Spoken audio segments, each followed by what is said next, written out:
अगर part two की आप बात करें तो it's quite difficult than part one. क्योंकि पार्ट वन में आपने जो किया वो ये था कि सिर्फ़ और सिर्फ क्लासिकल वर्क ज़्यादा आपने वहाँ पे पढ़ा, और रिसर्च भी आपकी कुछ इस तरह से थी कि आपने टॉपिक लिया, उसको गूगल पे सर्च किया, या आपने कुछ जो क्लास में डिस्कस किया हुआ था उसके अकॉर्डिंग पॉइंट्स बनाए और ये कंप्लीट हो गया। लेकिन पार्ट टू में रिसर्च का कंसेप्ट अलग होगा। आपने जो भी टॉपिक है जिस पे भी आप असाइनमेंट बना रहे हैं उसको रिसर्च तो करेंगे, वहाँ पे गूगल पे भी लेंगे उसके पॉइंट्स, और बुक से भी डेफिनेटली क्लास में भी जो चल रहा है वो भी आपने नोट करना है। लेकिन उस सब के बाद आपने अपने नोट्स बनाने होंगे, यानी कि अपने पॉइंट्स जो आप बना रहे हैं वो सिर्फ़ और सिर्फ अपनी सेल्फ राइटिंग के थ्रू वो आपने लिखने हैं। क्योंकि ये सारी कंसेप्चुअल स्टडी है। कंसेप्चुअल स्टडी यही होती है कि आप सारी मटेरियल को या सारी थ्योरी को गैदर करके फ्रॉम डिफरेंट पॉइंट्स या डिफरेंट स्पॉट्स से, तो वो आप प्रोफाउंडिटी के साथ खुद उसको दोबारा से एक तरह से होता है ये एज एन क्रिटिक, आप अपनी तरफ से फिर जो भी ऑब्ज़र्व कर रहे हैं उस सारे पे आपने नोट लिखना होता है। और इसमें जो आपको मैंने बताया था कि लिंग्विस्टिक्स जो है वो ज़्यादा इजी है, वो आपने सेलेक्ट कर लेना है। फिर खैर लिंग्विस्टिक्स को जब हमने स्टार्ट करना है फिर उसमें देखेंगे कि वो क्या चीज़ है। फ़िलहाल आज जो हमने स्टार्ट करना है वो पोइट्री है हमारा सब्जेक्ट। पोइट्री में आपने यहाँ पे आप देखेंगे कि क्लासिकल वर्क बिल्कुल नहीं है, ना होने के बराबर है। हाँ, क्लासिकल वर्क के एलिशंस कुछ आपको ज़रूर मिलेंगे। तो वो आपने क्योंकि ऑलरेडी चीज़ें पढ़ी हुई हैं, मिथोलॉजी क्या है वो आपको पता है, ये ग्रीक फेबल्स क्या होती हैं उनसे आप अवेयर हैं। तो डेफिनेटली यहाँ पे वो फिर आपके लिए जो ऑलरेडी आपकी पढ़ी हुई चीज़ें हैं वो काम आएंगी। तो अब आपने बस रेडी कर लेना है अपने आप को स्टडी के लिए, और टाइम भी क्योंकि बहुत शॉर्ट है, अब आपके पास ज़्यादा नहीं है। जुलाई में या जून में पेपर्स आपके हो जाते हैं, और अभी जैसे एडमिशन जा रहे हैं तो आप देखेंगे कि 3 मंथ्स मैक्सिमम भी अगर इसको कर लें, जुलाई में ले जाएं तो 4 मंथ्स मिनिमम आपके पास वही आ रहे हैं। तो उस दौरान में ये सारा सिलेबस हमने कवर करने की कोशिश करनी है इंशाल्लाह।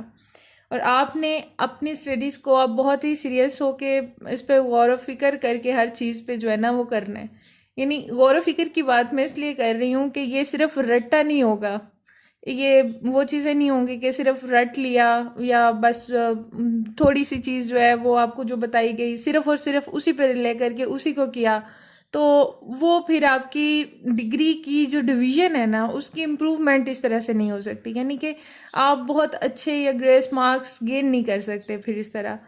और पार्ट टू में अच्छे मार्क्स लेना इसलिए भी ज़रूरी होता है, एक तो आपकी डिवीज़न होती है, बाकी थोड़ा सा इजी इसलिए हो जाता है कि स्टूडेंट्स को पेपर्स का जो सारा प्रोसेस वो एक दफ़ा उससे गुजर चुके होते हैं। तो आपके लिए वो बिल्कुल कोई नई या डिफरेंट सी चीज़ नहीं रहती पेपर में जाके अपेयर होना। और इसमें लेंथी चीज़ें भी नहीं हैं। जैसे आपने पोइट्री की सिर्फ बात करें तो पार्ट वन में आपने पैराडाइज लॉस्ट पढ़ी, वो बहुत लेंथी थी। फिर उसके बाद आप चौसर की बुक्स देखते हैं, रेप ऑफ द लॉक, वो बहुत लेंथी है। फिर कैंटरबरी टेल्स, यानी कि वो बहुत ही लेंथी वर्क है। लेकिन यहाँ पे आप पोएम्स देखेंगे कि वो बहुत शॉर्ट है।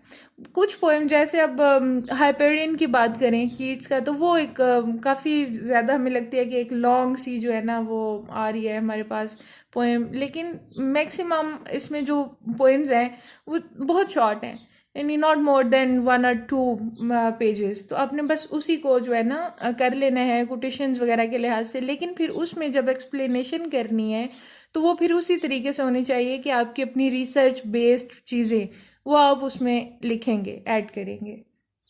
और साथ ही साथ आपने अपनी दूसरी चीज़ें जैसे राइटिंग स्किल्स हैं उसको ज़्यादा इम्प्रूव करने की कोशिश करनी है इसमें।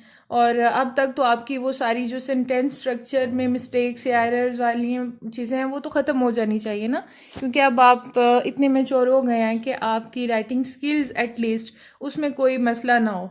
आप उसको इजी जो भी आप बात लिखना चाह रहे हैं, जो भी अपना आइडिया डिलीवर करना चाह रहे हैं, इजीली आप डिलीवर कर लें। So let's start our today's lesson. It's John Keats.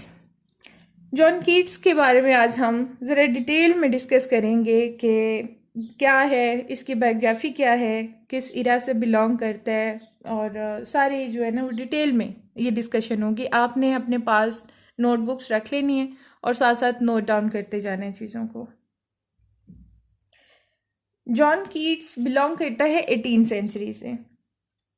Birth इसकी 1795 में हुई और डेथ जो है वो 1821 में हो गई।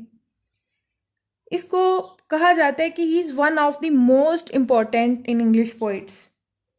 और क्यों इतना इम्पॉर्टेंट है? क्योंकि इसकी जितनी भी पोइट्री वैसे हम देखते हैं उसमें एक मिस्ट्रियस अप्रोच हमें नज़र आती है और बहुत ही क्लियर, बहुत ही विविड सेंस ऑफ ब्यूटी नज़र आता है। ब्यूटी एंड जॉय दोनों चीज़ों को आप रिलेट कर लेंगे और अपनी इसेंशियल इमेजरी की वजह से ये बहुत फेमस है। इसकी और भी कुछ चीज़ें जैसे इसकी सेंसिटिविटी वो भी हमें इसमें नज़र आती है। फिर बहुत सम टाइम ये इतना सिंपलिस्टिक टोन में लिखता है कि even a layman can understand it very well उसने क्या लिखा।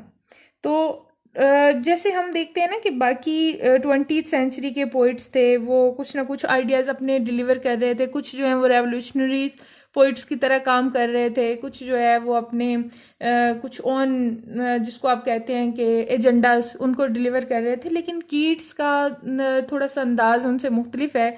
ये सिर्फ़ और सिर्फ ब्यूटी, जॉय, हैप्पीनेस, सिर्फ इन चीज़ों की बात करता है। तो इंग्लिश लिटरेचर में ना सिर्फ इसकी पोएम्स बल्कि इसके लेटर्स जो इसने फैनी ब्राउन को लिखे हैं वो भी बड़े फेमस हैं, यानी कि आप कहेंगे कि पॉपुलर वर्क में कंसीडर होते हैं। जब हम इंग्लिश लिटरेचर में जॉन कीट्स को पढ़ते हैं तो इसके लेटर प्लस पोइट्री दोनों का एक प्लेस है यहाँ पे और बहुत इम्पैक्ट भी है डेफिनेटली, क्योंकि उसमें इसकी वर्डिंग, इसकी स्टाइलिस्टिकल क्वालिटीज़, वो सारा कुछ हम बहुत ही एक नए अंदाज में, एक यूनिकनेस के साथ उसका यूज़ जो है वो देखते हैं। तो आपने जब इसका इंट्रो वगैरह लिखना है उसमें डेट ऑफ बर्थ मेंशन करना ये बहुत ज़रूरी नहीं होता, आप जस्ट ईयर भी मेंशन कर दें तो ये काफ़ी रह जाता है। लेकिन क्योंकि अगर आप ज़्यादा अच्छे तरीके से उसको एक्सप्लेन करना चाहते हैं तो फिर आपको डिटेल में पता होना चाहिए। तो 31 अक्टूबर को 1795 में लंदन में इसकी बर्थ हुई थी और ये फर्स्ट चाइल्ड था अपने पेरेंट्स का।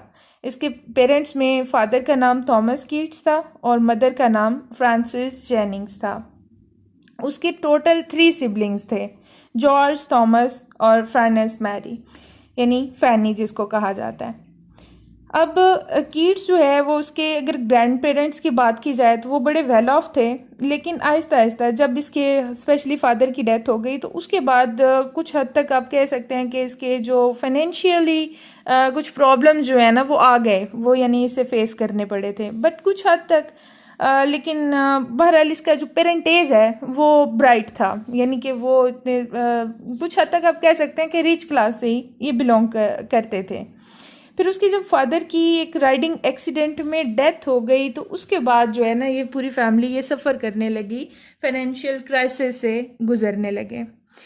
जब काफ़ी टाइम गुजर गया तो इसकी मदर कुछ ही सालों के बाद, बहुत ज़्यादा भी आप नहीं, यानी कि कुछ ईयर्स के बाद जब इसके जो है ना फादर की डेथ हो गई तो इसकी मदर उसको कुछ हेल्थ प्रॉब्लम स्टार्ट हो गए और जब वो डायग्नोस किया गया तो वो ट्यूबरक्लोसिस था। ट्यूबरक्लोसिस यानी टीबी जिसको आप कहते हैं। अब ट्यूबरक्लोसिस का उस टाइम में अगर हम देखें तो उसको लाइलाज बीमारी, इनक्योरेबल डिजीज़ कंसीडर किया जाता था क्योंकि उसका कोई इलाज दरियाफ्त नहीं हुआ था। जैसे अब से कुछ साल पहले की बात करें तो कैंसर उसको भी इलाज समझा जाता था, लेकिन अब क्योंकि उसके लिए कुछ केमियोथेरापीज़ आ गई हैं, कुछ मेडिसिन आ गई हैं, यानी कि जिससे कुछ हद तक जो है ना वो इनिशियल स्टेजेस पे उसको क्योर किया जा सकता है। तो इसका ये था कि ट्यूबरक्लोसिस यानी कि क्योंकि ये इनक्योरेबल डिजीज़ है तो फिर उस टाइम में इसके लिए जॉन कीट्स के लिए क्योंकि बहुत सेंसिटिव था तो एक बहुत बड़े शॉक की तरह ही न्यूज़ थी उसके लिए। और इतना ज़्यादा इसने इस चीज़ को फील किया और अपनी मदर के साथ इतना ज़्यादा अटैच हो गया कि उसकी जब लास्ट इलनेस के डेज थे तो उसने अपने आप को कम्प्लीटली डिवोट कर दिया अपनी मदर के लिए। वो उसके पास सारी सारी रात बैठा रहता था और उसको उसकी फेवरेट स्टोरीज़ वो सुनाया करता था, इवन कि उसके लिए खाना भी खुद बनाता था, उसको मेडिसिन खुद देता था, उसके लिए नॉवेल्स पढ़ता था। लेकिन बहरहाल कुछ ही टाइम के बाद क्योंकि प्रॉपर जो है वो उसका कोई ट्रीटमेंट तो था नहीं इस डिज़ीज़ का, तो उसकी मदर की आखिरकार 1810 में डेथ हो गई। अब उस डेथ के बाद मेंटली उसने इस चीज़ को इतना फील किया कि अपनी डेथ तक वो उस सारे एक्सपेरिमेंट को याद करता रहा, अपनी मदर की उस सफरिंग को, उस इलनेस को और उस पेन को और मौत को लेके उसके जो थॉट्स थे, जो फियर था, वो इसके अंदर भी, इसके सब कॉन्शियसनेस में रच बस गया।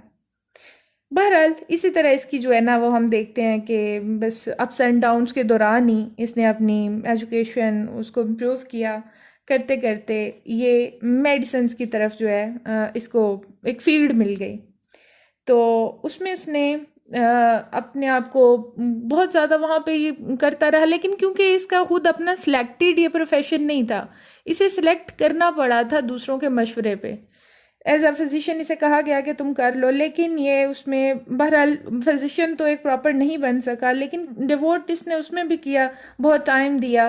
अपनी पोइट्री को स्टार्ट करने से पहले की बात है, जब ये मेडिकल फील्ड में था। तो जब इसने मेडिकल को क्विट किया तो उस वक्त में ये एक ड्रेसर और जूनियर हाउस सर्जन के तौर पे ये काम करता था वहाँ पे। लेकिन बहरहाल जब पोइट्री की तरफ इसकी अट्रैक्शन हुई तो इसने कहा कि अब मेडिसन से मुझे शिफ्ट हो जाना चाहिए पोइट्री की तरफ, क्योंकि ये एक ही, इसके ख्याल में एक ही वक्त में दो चीज़ों को टाइम नहीं दिया जा सकता, या दो मुख्तलिफ चीज़ें जो हैं वो अगर आप एक ही वक्त में करने की कोशिश करते हो तो वो दोनों ही ठीक नहीं होती। तो ये कुछ रीजंस थे या इसके लॉजिक्स थे जो इसने फिर इस चीज़ को, मेडिसन को क्विट कर दिया और पोइट्री की तरफ ये अट्रैक्ट हो गया, और फिर इसने एज अ पोइट अपने कैरियर को स्टार्ट करने का सोचा।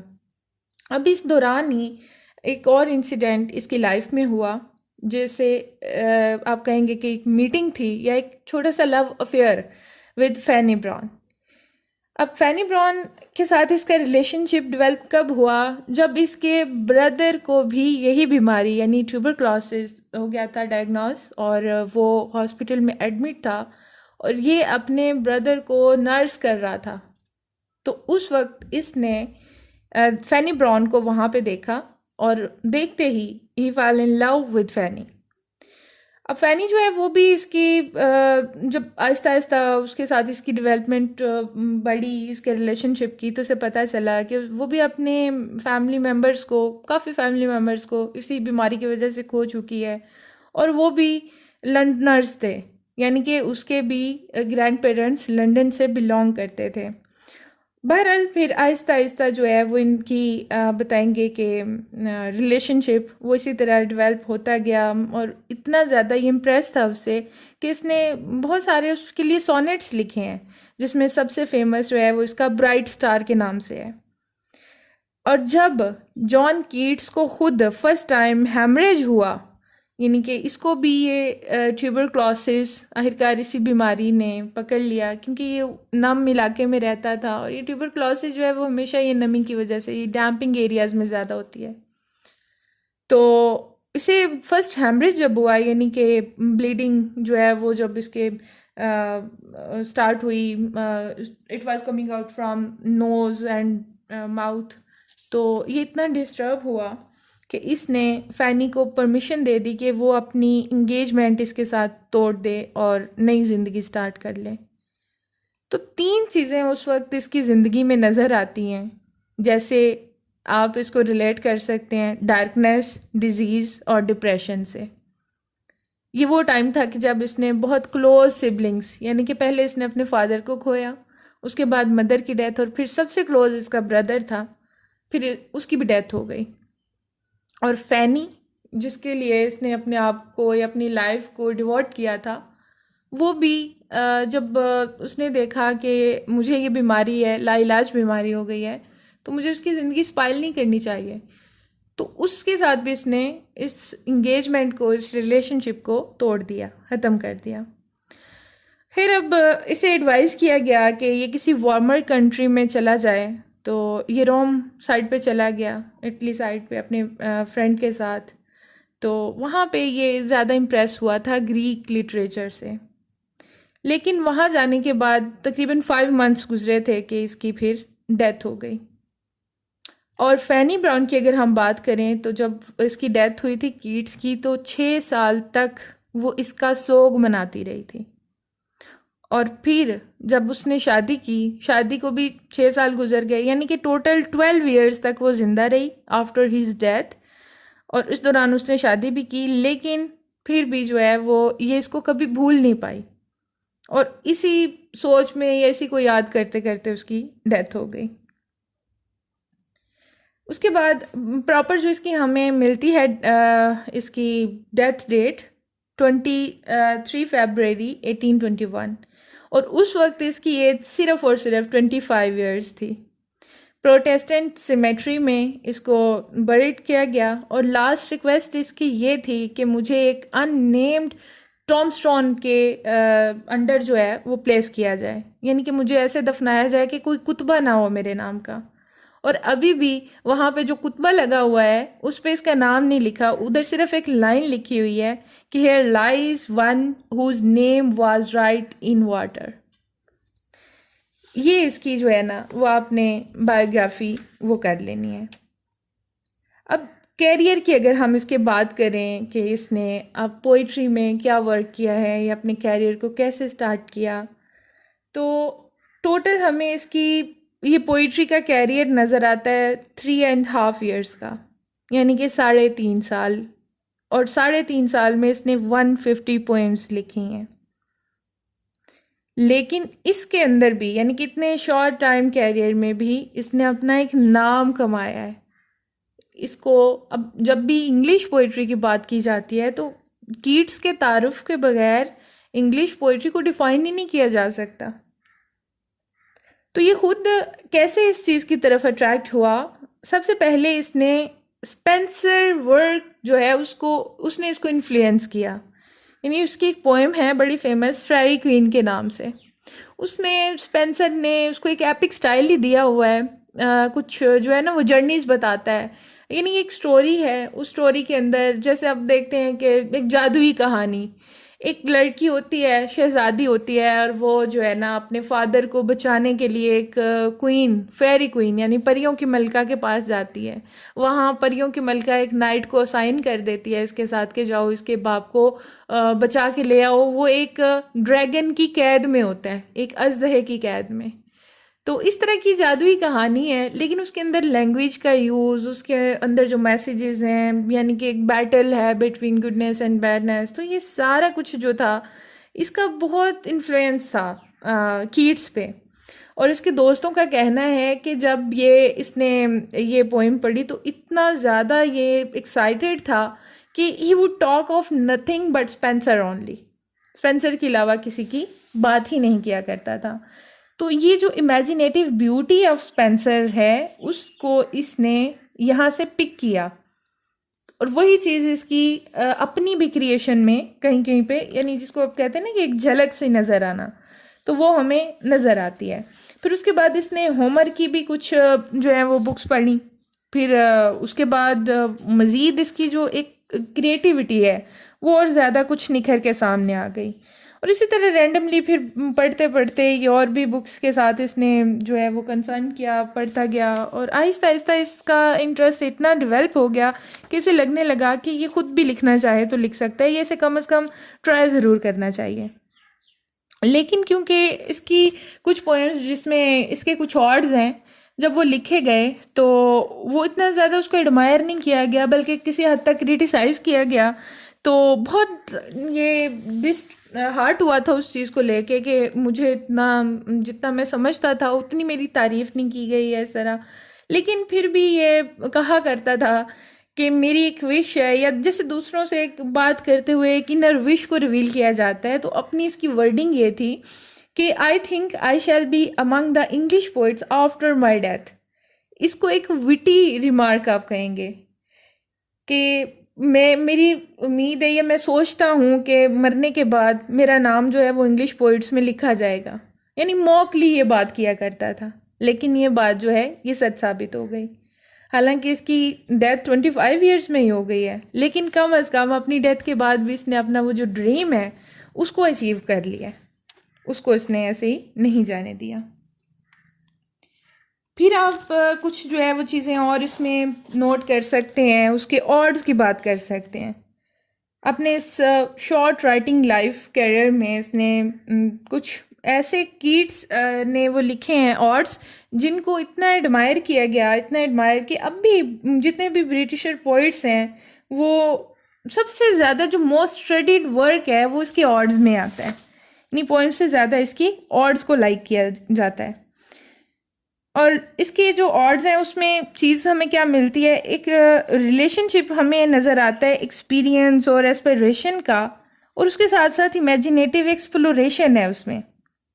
और इसके जो सब्जेक्ट्स हैं वो इसने क्या यूज़ किए हुए हैं, सारो and bliss, art and reality, life and dream, truth and romance, death and immortality.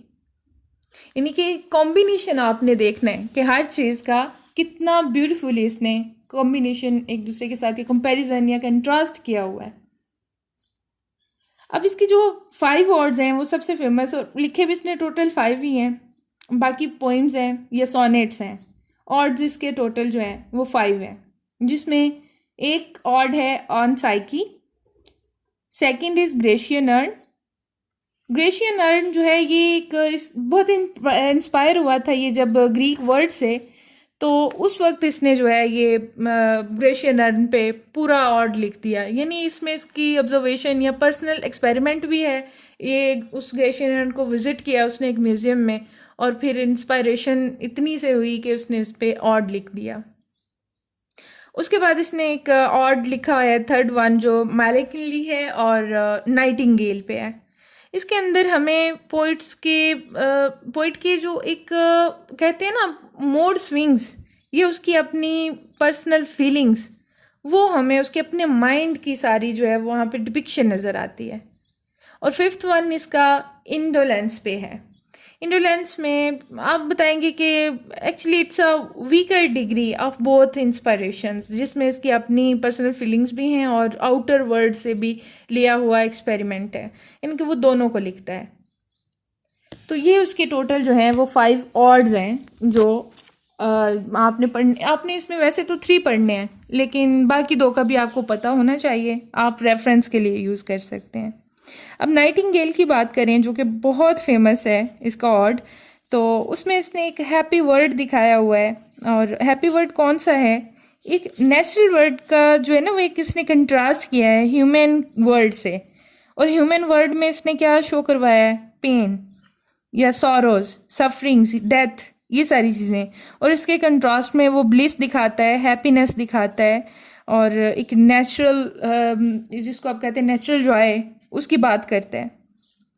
असल में इसलिए नाइटिंगेल को ज़्यादा क्रिटिक्स ने इस पे कमेंट्स भी किए और इसके बारे में बड़ा जो है ना वो आप कह सकते हैं कि फेमस भी हुआ, ये इसने फेम भी गेन किया, क्योंकि कहा जाता है कि जो कीट्स है उसने अपने एक्सपीरियंस को, जो उसकी अपनी छोटी सी ज़िंदगी में उसने एक्सपीरियंस किया, तो अपनी ही फिज़िकल और स्पिरिचुअल सफरिंग को और अपने लव और अपनी इलनेस को वो रिलेट करता है इस ऑड के अंदर। तो वो अपनी जो चीज़ें जो चाहता था कि उसे मिले, वो क्योंकि उसे मिली नहीं, तो वो एक नाइटिंगेल के वर्ड में उन सारी अपनी गुमशुदा चीज़ों को तलाश करता है।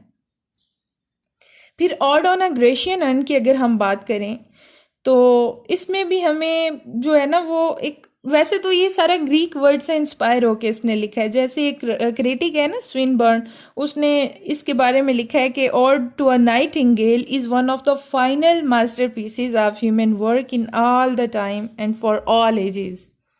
यानी कि इतना वो उससे इंस्पायर है, इतना इम्प्रेस है। तो इसमें इसने ग्रीक वर्ड को ज़्यादा जो है वो किया है मेंशन, और फिर उस ये ग्रेशियन अर्न में और नाइटिंगेल में भी इसने अपनी फीलिंग्स जो है वो रखी हुई हैं। मतलब ये कुछ हद तक जो है ना इसमें सिमिलैरिटी हमें नज़र आएगी इसकी पर्सनल फीलिंग्स को लेके। फिर उसके बाद आप इसमें और मज़ीद जो है वो और टू आटम इसकी एग्जांपल दे देंगे, ये इसके फाइनल वर्क में आता है। उसके अंदर इसने जो चीज़ रखी है, टोटल इसकी जो सेटिंग इसने की है पोएम की, वो 3 स्टैंजाज हैं, 11 स्टैंजाज हैं 3 लाइंस के।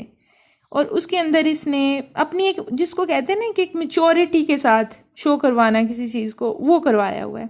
इनके वहाँ पे इसकी हमें ज़्यादा मेच्योरिटी और ज़्यादा जो है ना एक एक्सपीरियंस के साथ एक वाइड ऑब्जर्वेशन इसकी नज़र आएगी। फिर उसके बाद आपने इसकी करेक्टरिस्टिक्स लिख लेनी है। करेक्टरिस्टिक्स इसकी क्या